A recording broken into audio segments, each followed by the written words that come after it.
मैंने सुना है स्कॉलर्स को कहते हैं कि मेराज का सफ़र तकरीबन 25 से 27 साल का था।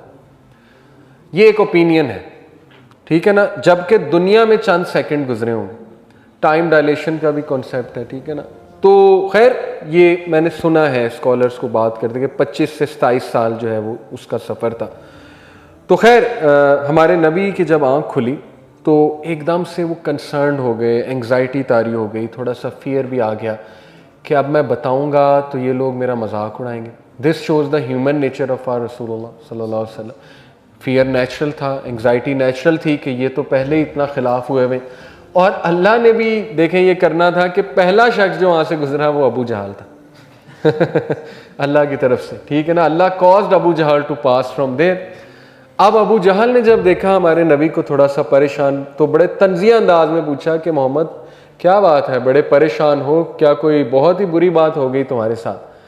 तो हमारे नबी ने फ़ौरन सच बोला, कोई डिप्लोमेसी।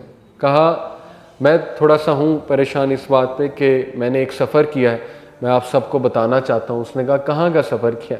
हमारे नबी ने बिल्कुल सच बोला कि मैं आज की रात जो है वो मक्का से जेरूसलम मस्जिद अक्सा गया हूँ। अबू जहल को मौका मिल गया, कहता है एक मिनट, वाकई ऐसा किया तुमने? कहते हाँ मैंने किया है। कहता क्या मैं लोगों को बुलाऊंगा तो यही बात रिपीट करोगे? हमारे नबी ने कहा करूँगा। अब वो गया, ऐलान किया कि सुनो ये तुम्हारा कंपेनियन कुछ कह रहा है और ये कुछ कहना चाहता है तुम लोगों से। तो हमारे नबी सल्लल्लाहु अलैहि वसल्लम के पास जब लोग आए तो हमारे नबी सल्लल्लाहु अलैहि वसल्लम ने बिल्कुल वही सच बोला कि यस मैंने सफ़र किया है। ये भी बताया कि वापसी पे मैंने 3 काफ़िलों को देखा है, 3 caravans while on his way back. Buraq से जब आ रहे थे तो देखें अल्लाह ने उन्हें 3 काफ़िले दिखाए।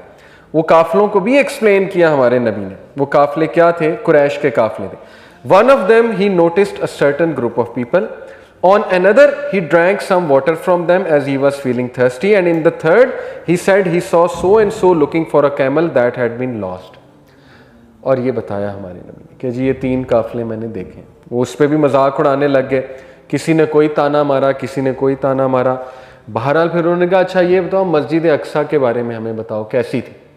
अब रसूलुल्लाह सल्लल्लाहु अलैहि वसल्लम को जितना याद था उसके मुताबिक हमारे नबी ने बताना शुरू किया। काफ़ी एक्यूरेट था, लेकिन ज़ाहिर है हर डिटेल याद नहीं रहती।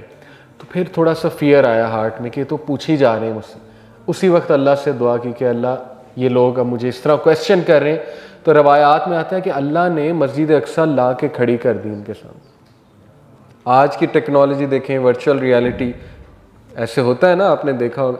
अल्लाह के लिए क्या मुश्किल है? अल्लाह ताला is the controller of everything. Allah ने एज इट इज़ मस्जिद अक्सा वहाँ ला के खड़ी कर दी और नबी सल्लल्लाहु अलैहि वसल्लम उसको देख रहे थे और डिटेल्स बता रहे थे, माइनर डिटेल्स बता रहे थे। तो सारे लोग बड़ा हैरान हुए कि ये तो बड़ी एक्यूरेट डिटेल जो ये बता रहे, तो ऐसे ही है।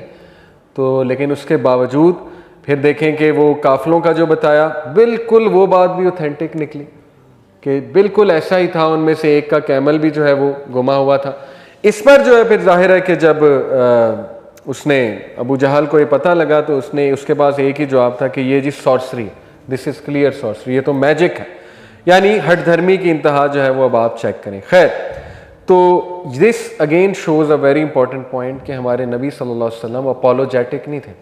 इवन दो ये डर नेचुरल था कि ये तो मेरा और मजाक उड़ा सकते हैं, लेकिन क्लियर बताया कि जी ये हुआ है। मानते हैं आप कि नहीं मानते? फिर वो कुछ लोग अबू बकर सिद्दीक के पास गए कि तुम्हारा कंपेनियन ये कह रहा है। तो अबू बकर सिद्दीक ने सुनते ही कहा कि सच कह रहे हैं। तो वो बड़ा हैरान हुआ, उसने कहा कि इतनी स्ट्रेंज बात तुम मानते हो? तो अबू बकर सिद्दीक ने कहा हम तो इससे भी स्ट्रेंज बात मानते हैं। वो स्ट्रेंज बात ये कि 7th हेवन से दुनिया में उन पर वही आती है चंद सेकेंड्स में, तो ये ज़्यादा स्ट्रेंज बात है, हम तो इसके भी बिलीवर। तो इस वाक़े के बाद ही आता है ना कि सिद्दीक कहा गया अबू बकर सिद्दीक को, ठीक है जी। तो खैर ये सारा वाक़या है। अल्लाह के नबी ने देखें सिर्फ इसरा का बताया मुशरिकीन को, मिराज का मुसलमानों को बताया। दिस मीन्स के मिराज वॉज वेरी स्पेशल, उसको सेव किया उस इंफॉर्मेशन को मुसलमानों के लिए, ठीक है ना। जितना डिटेल वहाँ पे बताना ज़रूरी समझी इसरा के बारे में वो बताई। तो कुछ थियोलॉजिकल क्वेश्चंस यहाँ से अराइज होते हैं, बड़े अच्छे कुछ बेनिफिट्स और पॉइंट्स आते हैं। पहला वही क्या अल्लाह को देखा, इसके बारे में बी वेरी क्लियर नहीं, और मैंने आपको हज़रत आयशा का पूरा इस पर बयान सुना है। दूसरा थियोलॉजिकल क्वेश्चन ये है कि क्या मिराज का सफ़र ड्रीम में हुआ है कि एक्चुअल फिजिकल हुआ है? तो ये तो इतने प्रूफ्स हैं इसके, अल्लाह ताला खुद कह रहा है अपने बंदे को ले गया, ड्रीम में नहीं ऑब्वियसली फिजिकली, और फिर नबी सल्लल्लाहु अलैहि वसल्लम खुद बता रहे हैं। तो जो इसको एज ए ड्रीम समझते हैं वो गलती पे हैं, और there is a considerable amount of people जो इसको ड्रीम समझते हैं कि जी ये ड्रीम में हुआ है। ठीक है, इसके बेनिफिट्स बहुत हैं, क्विकली मैं आपको बताता हूँ, फिर मगरिब का भी वक्त हो गया। सबसे पहला जो बेनिफिट है इसका कि प्राइमरी विजडम ऑफ इसरा वल मिराज क्या है, वो है जो अरसलान भाई ने भी बात की कि नबी सल्लल्लाहु अलैहि वसल्लम को उनका स्टेटस शो कराना और उन्हें कंसोल करना कि नबी ये this is how we treat you, लोगों ने आपको जैसे भी ट्रीट किया, इसीलिए नबियों से भी मुलाकात करवाई, अमामत भी करवाई, so on and so fourth. उसके बाद पर्सनल गिफ्ट है, ये एंटायर मिरेकल नबी सल्लल्लाहु अलैहि वसल्लम को पर्सनल गिफ्ट है, स्पेशली जो मुलाकात है अल्लाह ताला से, और ये बहुत बड़ा ऑनर है हमारे नबी सल्लल्लाहु अलैहि वसल्लम के लिए और हमारे लिए एज उम्मती। ओके, और ये गिफ्ट उस टाइमिंग पे आया है, ये बहुत इंपॉर्टेंट है, जब नबी सल्लल्लाहु अलैहि वसल्लम को सख्त ज़रूरत थी। इससे एक पॉइंट याद रखें कि बिल्कुल जब बंदा, आप अपनी ज़िंदगी में देख लें, सख्त मायूस होने लगता है ना और गिव अप करने लगता है, अचानक अल्लाह की मदद आ जाती है, क्योंकि ला युकल्लिफुल्लाहु नफ्सन इल्ला वुस्अहा, अल्लाह भी नहीं चाहता कि आप डिस्ट्रॉय हो जाए, ठीक है ना, ये बंदा ख़त्म हो जाए, अल्लाह ताला ये क्यों चाहेगा, गम से ये ख़त्म ही हो जाए। तो ऐन उस मौके पे मदद आ जाती है, बशारत आ जाती है, अल्हम्दुलिल्लाह। तो यही हुआ हमारे नबी को भी, जिस मौके पे ये सफ़र कराया गया, दैट इज़ वेरी इंपॉर्टेंट। ठीक है, और उसके बाद बड़ा इंपॉर्टेंट पॉइंट, नबी सल्लल्लाहु अलैहि वसल्लम का करेज, उनकी ब्रेवरी कि उन्होंने सफ़र किया और उनकी आइज़ फॉल्टर नहीं हुई, जैसे सूरह नजम में अल्लाह ताला कहते हैं कि वो टिके रहे। इब्ने कय्यम और इब्ने कसीर का भी यही ओपिनियन है, कोई और होता तो he would have gone crazy. फिर हमारे नबी की ह्यूमन साइड भी इससे शो होती है कि नबी सल्लल्लाहु अलैहि वसल्लम को डर भी लगा, ठीक है ना, नबी सल्लल्लाहु अलैहि वसल्लम ने क्वेश्चंस भी किए। तो इसमें बहुत से फ़िकी पॉइंट्स और शरई पॉइंट्स आते हैं कि किसी से क्वेश्चन करना जायज़ है अगर आपको कोई चीज़ समझ नहीं आ रही। जैसे हमारे प्रॉफिट ने जो है वो जिब्राइल अलैहिस्सलाम से क्वेश्चन किए कि ये क्या है, ये क्या है, तो it's okay to ask question when it comes to deen, ठीक है ना, ये भी बड़ा इंपॉर्टेंट इससे पॉइंट जो है वो शो हो रहा है। अगला पॉइंट के डिस्टॉर्ट ना करें इस्लाम का मैसेज, उसको ब्यूटीफुली पेश करें, लेकिन उसको वो उसी तरह करें जैसे उसका हक है, उसकी टीचिंग्स को डिस्टॉर्ट ना करें। हमारे नबी सल्लल्लाहु अलैहि वसल्लम ने इवन दो इतनी ऑपोजिशन थी, कोई भी डिटेल इधर से उधर नहीं की, बताया मैं गया हूँ और ये डिटेल है, बस आपका काम है बताना, डोंट फियर के मजाक उड़ेगा या ये होगा या वो होगा, हक बात करें, ठीक है ना जी। उसके बाद जो है वो बड़ा ज़बरदस्त पॉइंट है, linkage between the progeny of Ismail and the progeny of Ishaq. हज़रत इस्माइल से अरब्स हैं और हज़रत इसहाक से बनी इसराइल है, और अल्लाह ने कहा कि दोनों सेम सोर्स से आए, तो लड़ाई किस बात की? आज लड़ाई है इस बात पे, जूस, क्रिश्चियन, मुसलमान। अल्लाह तो कहता है कि देखो इस सफ़र से साबित हो रहा है कि मस्जिद अक्सा की भी इंपॉर्टेंस है और काबा की भी इंपॉर्टेंस है, लेकिन काबा की ज़्यादा है क्योंकि वापस काबा की तरफ आते हैं हमारे नबी। लेकिन everything is same from the same source. Ibrahim तुम्हारे भी हैं, हमारे भी हैं, सबके हैं, इसमें लड़ाई किस बात की? तो ये एक बड़ा सिंबॉलिक जेस्चर, क्योंकि आप देखें सूरह अल इसरा जो है उसमें अल्लाह ने सिर्फ पहली 2 के 3 आयात में इसरा की बात की है, उसके बाद तो कोई बात नहीं। उसके बाद थीम क्या है? यहूद व नसारा, यहूद बेसिकली हैं, यहूदियों के बारे में बात की है, यहूदियों को मैसेज दिया है। तो ये अल्लाह की तरफ से दावत है कि गौर करो, ये नबी उसी सोर्स से आ रहा है, इब्राहिम की ही औलाद से है, लेकिन तुम एक्सेप्ट नहीं करते आकड़ में, ये एक जो है वो अलग बात है। उसके बाद एग्जिस्टेंस ऑफ बुराक जो है उससे कुछ लेसन अखज़ किए स्कॉलर्स ने, बड़े गहरे लेसन्स के। You have to make efforts. Allah के नबी सल्लल्लाहु अलैहि वसल्लम चढ़े बुराक पे, बैठे, उसका सैडल भी था, हार्नेस भी था, उसको पकड़ा, फिर उसको बांधा बाकायदा, ठीक है ना। तो ये एफर्ट है हमारे नबी की तरफ से, और everything requires effort. Even profit सल्लल्लाहु अलैहि वसल्लम हैड टू मेक एफर्ट्स। अल्लाह से मुलाकात तो करनी है, लेकिन उसके लिए भी जो है वो एफर्ट है। फिर स्टोरी ऑफ मिल्क है, वो बहुत ज़्यादा प्रोफाउंड है। हमारे नबी ने फितरा को चूज़ किया, this shows his pure heart, this shows the quality of उम्मत मुस्लिमा कि they are the people of फितरा।